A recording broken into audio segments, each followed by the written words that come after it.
28 जनवरी को जींद में होने जा रहे उपचुनाव की हार जीत हरियाणा में रिकॉर्ड पर रिकॉर्ड बनाने का काम करेगी। देखने वाली बात होगी कि 28 जनवरी को होने वाले मतदान में किसी प्रकार की कोई लड़ाई या झगड़ा न हो। वहीं 31 जनवरी को आने वाला परिणाम हरियाणा की राजनीति के इतिहास में एक बड़ी छाप छोड़ने का काम करेगा। जींद का उपचुनाव हरियाणा में कई रिकॉर्ड बनाने जा रहा है। हम बात करते हैं पहले रिकॉर्ड की।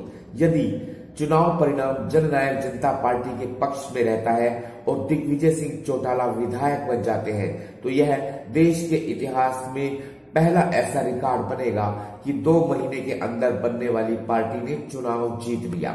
दूसरी ओर ताऊ देवीलाल के परिवार से अलग होकर अलग पार्टी बनाने वाला पहला रिकॉर्ड बनेगा यदि दिग्विजय सिंह चौटाला चुनाव जीतते हैं तो।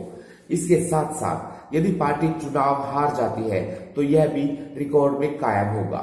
वहीं कांग्रेस के राष्ट्रीय नेता के रूप में चर्चित रणदीप सिंह सुरजेवाला कैथल से विधायक होते हुए भी जींद चुनाव में मैदान में उतरे हैं। यदि कैथल से विधायक होते हुए कांग्रेस के रणदीप सुरजेवाला जींद से चुनाव जीत जाते हैं तो यह भी अपने आप में एक रिकॉर्ड होगा। यदि रणदीप सुरजेवाला जींद का चुनाव हारते हैं तो कांग्रेस के इतिहास में यह भी रिकॉर्ड दर्ज होगा कि किस प्रकार कांग्रेस ने उपचुनाव में एक राष्ट्रीय नेता को उतारा और वह चुनाव हार गया। इसी प्रकार यदि हम बात करें हरियाणा की वर्तमान भाजपा सरकार की, यदि सरकार होते हुए कोई पार्टी उपचुनाव हार जाती है तो यह भी एक तरह से रिकॉर्ड ही बनता है, वह भी उसी प्रत्याशी के साथ जिसके पिता खुद इस सीट पर विधायक रहे हों। हरिचंद मिड्ढा के निधन के बाद यह सीट खाली हुई थी।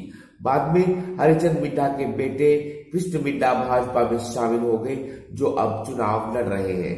यदि वह चुनाव हार जाते हैं तो यह भी भाजपा की हार के रूप में एक रिकॉर्ड ही कायम होगा। इसी प्रकार इनेलो पार्टी ने उमेश सिंह रेणु को मैदान में उतारा है। यदि जींद में इनेलो हारती है तो यह भी एक तरह से रिकॉर्ड ही बनेगा, क्योंकि जींद का उपचुनाव इनेलो के विधायक डॉक्टर हरिचंद मिड्ढा के निधन के बाद हो रहा है।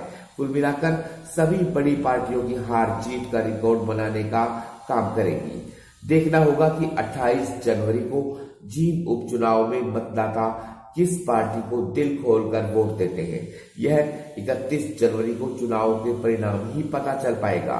देखते रहिए न्यूज बाजार। सब्सक्राइब करें और साइड में दी घंटी को भी दबाएं ताकि आप तक हर समाचार पहुंच सके।